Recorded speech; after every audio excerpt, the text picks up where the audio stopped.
దురదృష్టకర సంఘటన. ఈరోజు జగిత్యాల నుంచి వింజమూరు వెళ్ళే బస్సు ఇది. తెల్లవారుజామున 6 గంటల కంటే ఇంచుమించుగా పావుతకు 6 ఆ టైంకి ఇక్కడ బస్సు అండ్ అటు నుంచి ఆపోజిట్లో వచ్చే టిప్పర్ ఈ రెండు ఢీక్కోవటం వల్ల ఆ ఫైర్ వచ్చి ఇంచుమించుగా బస్సు అదేవిధంగా టిప్పరు రెండు కూడా పూర్తిగా కాలిపోవడం జరిగింది. ఇమీడియట్గా అది ఇన్ఫర్మేషన్ వచ్చిన ఆన్ వే పాసెంజర్ ఎవరో ఫైర్ డిపార్ట్మెంట్కి పోలీస్ డిపార్ట్మెంట్కి ఇన్ఫార్మ్ చేయడం. Within 10 minutes fire department, within 5 minutes at the same time police department కూడా వితిన్ 10 minutes వచ్చి రిమైనింగ్ ఎవరైతే ఉన్నారో క్షతగాతులు వాళ్ళందరినీ కూడా రెస్క్యూ చేసి అంబులెన్సెస్ అన్ని రెడీ పెట్టుకుని అంబులెన్స్లో కూడా నియర్ బై హాస్పిటల్కి కూడా తరలించడం జరిగింది. సుమారుగా ఇప్పుడు హాస్పిటల్లో 28 members ఉన్నారు. బస్సులో ఎంతవరకు ప్రయాణం చేస్తున్న వారి సంఖ్య కూడా 41 అని చెప్పి ఇప్పుడే అధికారికంగా కూడా చెప్పడం జరిగింది. అందులో 13 మంది సజీవ దహనం అవడం నిజంగా చాలా దురదృష్టకరం. వీళ్ళందరూ కూడా బిలాంగ్స్ టు ఏపీకి సంబంధించిన వాళ్ళు, చుట్టుపక్కల సంబంధించిన వాళ్ళు. అంటే ఇటువంటి ఇప్పుడు వచ్చేటప్పుడు కూడా అదే నాతో పాటు డీజీపీ గారు, అదేవిధంగా మన ట్రాన్స్పోర్ట్ మినిస్టర్ రాంప్రసాద్ రెడ్డి గారు, అదేవిధంగా కలెక్టర్ గారు, ఎస్పీ గారు ఫస్ట్ నుంచి కూడా మానిటర్ చేసుకుంటున్నారు. అంటే ఈ యాక్సిడెంట్కి జరిగిన ఇన్సిడెంట్ ఎలా జరిగింది, ఎందుకు జరిగింది, కాజ్ ఆఫ్ యాక్సిడెంట్ మనం గుర్తించడం ఒక ఎత్తు అయితే, ఈరోజు ఆ ట్రావెల్ బస్ కూడా చూసుకుంటే హరికృష్ణ ట్రావెల్స్కి సంబంధించిన బస్సు, కలిగిరికి సంబంధించిన వ్యక్తి ఆయన. అతను తీసుకుంటున్న ఈ బస్సెస్ కూడా అసలు కండిషన్స్లో ఉన్నాయి, అవన్నీ వెరిఫై చేస్తే ఆల్రెడీ అన్ని లైసెన్స్డ్ ఉన్నాయి. 2026 December వరకు బస్కి లైసెన్స్ ఉంది, ఇన్సూరెన్స్ లైసెన్స్ ఉన్నాయి. సో ఇవన్నీ కూడా లైసెన్స్ అన్ని పక్క పేపర్స్తోనే వెళ్తుంది.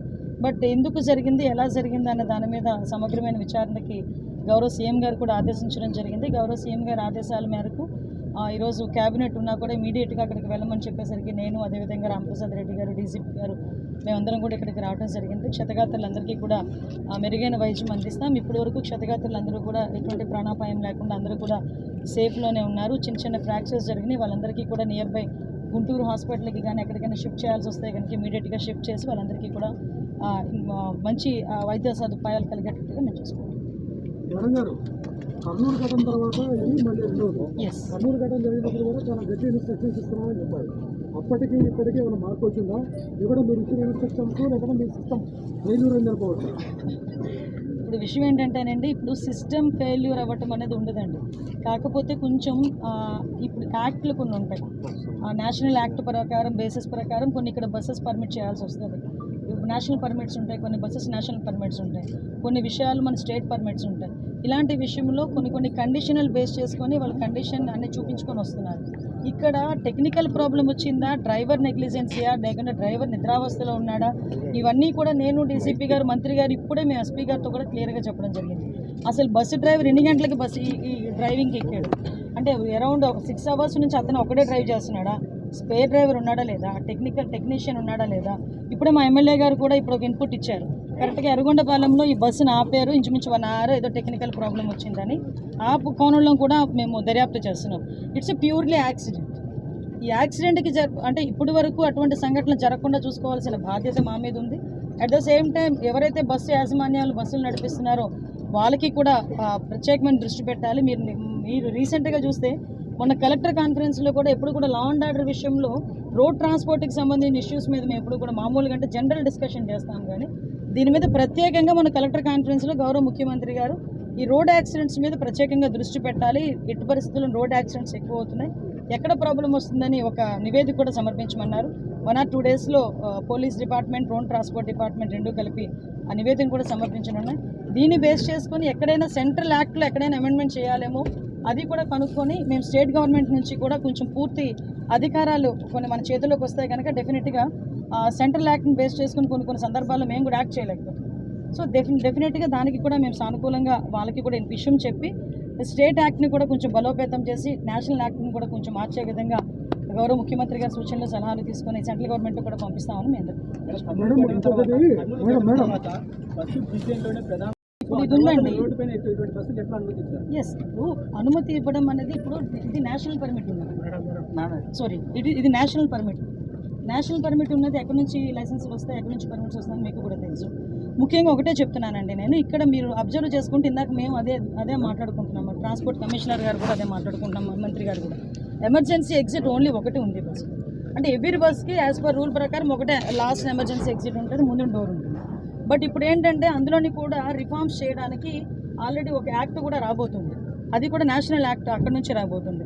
కంపల్సరీగా ఎవ్రీ 15 మెంబర్స్ 20 మెంబర్స్ ప్యాసింజర్ ఉన్న చోట కంపల్సరీగా ఒక ఎమర్జెన్సీ ఎగ్జిట్. ఇప్పుడు విషయం ఏంటంటే అలాంటి యాక్సిడెంట్స్ జరిగేటప్పుడు వన్ ఆఫ్ ద ట్రోమాలో ఉంటారు ప్రతి ఒక్కరు కూడా. కొందరు నిద్రావస్థలో ఉంటారు, నిద్రలోనే దురదృష్టవశాత్తు చనిపోయిన సందర్భాలు కూడా ఉంటాయి. ఇప్పుడు దీన్ని నేను ఏమంటానంటే యాక్సిడెంట్ కోణంలో చూసి డెఫినెట్గా దీని మీద ఎవరైనా నెగ్లిజెన్సీ ఉందంటే అందులోనే ఎక్కడ ఉపేక్షించే ప్రసక్తి లేదు. వాళ్ళందరి మీద కూడా చర్యలు తీసుకుంటాం. ఈ టెక్నికల్గా ప్రాబ్లం ఉన్నా కూడా బస్సు ఓనర్ ఎవరైతే ఉన్నారో వాళ్ళందరినీ కూడా అదుపులోకి తీసుకుంటాం. ఎక్కడ కూడా దాని మీద ఉపేక్షించే పరిస్థితి లేదు. మేమేం చెప్తున్నామంటే ఇందులో ఇంకా యాక్ట్లో ఏమైనా అమెండ్మెంట్ చేయాలి, లేకపోతే బస్సు స్ట్రక్చర్లో ఏమైనా అమెండ్మెంట్ చేయాలి, దానికి సంబంధించి ఒక నిపుణుల కమిటీ కూడా ఏర్పాటు చేసుకుంటే డెఫినెట్గా వాళ్ళు ఇచ్చిన రిపోర్ట్ బేస్ చేసుకుని నెక్స్ట్ టైం వచ్చే బస్సెస్ అన్నింటినీ కూడా. ఇందాకే కమిషనర్ గారు ఒక బ్యూటిఫుల్ పాయింట్ చెప్పారు. ఈ మధ్యకాలంలో మనం చూస్తే మన కమిషనర్ గారు అదేవిధంగా మంత్రి గారు అందరూ మాట్లాడుకునేటప్పుడు ఈ స్లీపర్ బస్సెస్లోనే ఎక్కువగా యాక్సిడెంట్స్ జరిగిన తర్వాత లాస్ అనేది ఎక్కువ కనిపిస్తుంది. దీన్ని కూడా చూసుకున్నా కూడా ఈ లాస్ట్ మనం చూసుకుంటే 141 ఎంతోమంది 145 మెంబర్స్ మొత్తం దేశం మొత్తం మీద చూసుకుంటే 45 యాక్సిడెంట్స్.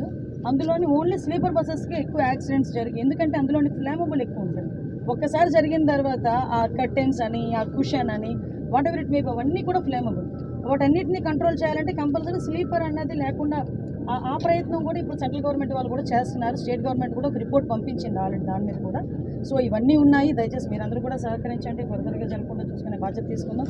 దయచేసి దీన్ని యాక్సిడెంట్గా మాత్రం తీసుకున్నాం. మేడం, ఎమ్మెల్యే గారికి ఒక మహిళ చెప్పిందట 100 108కి 10 సార్లు 20 సార్లు ఫోన్ చేసినా కానీ ఎవరు రెస్పాండ్ అవ్వలేదని చెప్పిందట. దాన్ని ఎలా చూస్తారు? ఒకసారి మేము చెక్ చేసుకుంటాం. మాకు తెలిసి మాకు ఫైర్ డిపార్ట్మెంట్కి కూడా పోలీస్ డిపార్ట్మెంట్కి కూడా ఆన్ గోయింగ్ వ్యక్తి అంటే కార్లో వెళ్తూ ఒక వ్యక్తి ఫోన్ చేశాడు. ఫైర్ డిపార్ట్మెంట్కి వెళ్తూ ఫైర్ డిపార్ట్మెంట్లో ఎవరో ఫ్రెండ్ ఉన్నాడు. అతను వెళ్తూ చూసి ఒక ఇద్దరిని రెస్క్యూ కూడా చేశాడు. ఆయన ఇద్దరిని కాపాడి ఇంకా తన వల్ల కాక తను కొంచెం పక్కకు వెళ్ళిపోయే పరిస్థితి వచ్చింది. అదేవిధంగా పోలీస్ డిపార్ట్మెంట్కి కూడా ఇమీడియట్గా మనకి ఇన్ఫర్మేషన్ వచ్చిన 6:15కి డిపార్ట్మెంట్ ఉంది, దానికి ఒక 5 నిమిషాల ముందు ఫైర్ డిపార్ట్మెంట్ ఉంది. అంటే ఇన్సిడెంట్ జరిగింది ఒక 10 మినిట్స్లో ఈరోజు డిపార్ట్మెంట్ వచ్చింది. ఇప్పుడు నియర్ బై 10 మినిట్స్లో ఈరోజు పబ్లిక్ చెప్తున్నారు. 10 మినిట్స్లో ఈరోజు పోలీస్ డిపార్ట్మెంట్ ఫైర్ డిపార్ట్మెంట్ ఇక్కడికి వచ్చి ఒక 20 వెరీ గుడ్. మీ అందరి తరఫున ఆయన్ని కూడా నేను అభినందిస్తున్నాను, సిఐ గారిని కూడా అభినందిస్తున్నా. ఎందుకంటే చాలా రిస్క్ చేసుకుని, ఎందుకంటే వాళ్ళు వచ్చే టైం నేను అడిగాను, ఫైర్ వాళ్ళని కూడా అడిగాను, సిఐ గారిని కూడా అడిగాను, ఏంటయ్యా పొజిషన్ మీరు వచ్చేసరికంటే చాలా హెవీగా మంటలు ఉన్నాయని. అలాంటి సిచ్యువేషన్లో కూడా వాళ్ళ ప్రాణాలను సైతం లెక్క చేయకుండా ఒక 28 మంది ప్రాణాలని ఈరోజు కాపాడిన పోలీస్ డిపార్ట్మెంట్కి ఫైర్ డిపార్ట్మెంట్కి కూడా ప్రత్యేకంగా నేను ధన్యవాదాలు తెలియజేసుకుంటున్నా. ముఖ్యంగా చనిపోయిన వాళ్ళందరికీ కూడా మా ప్రగాఢ సానుభూతి. వాళ్ళ కుటుంబాలకి ఎప్పుడు కూడా మేమందరం కూడా అండగా ఉంటామని చెప్పి మేము వెహికల్స్ బాగా తిరుగుతూ ఉంటాయి. గ్రానైట్కి సంబంధించి ఈ పర్మిటింగ్ నుంచి లోడ్ ఎక్కువ వేసుకొని ఒంగోలు కర్నూలు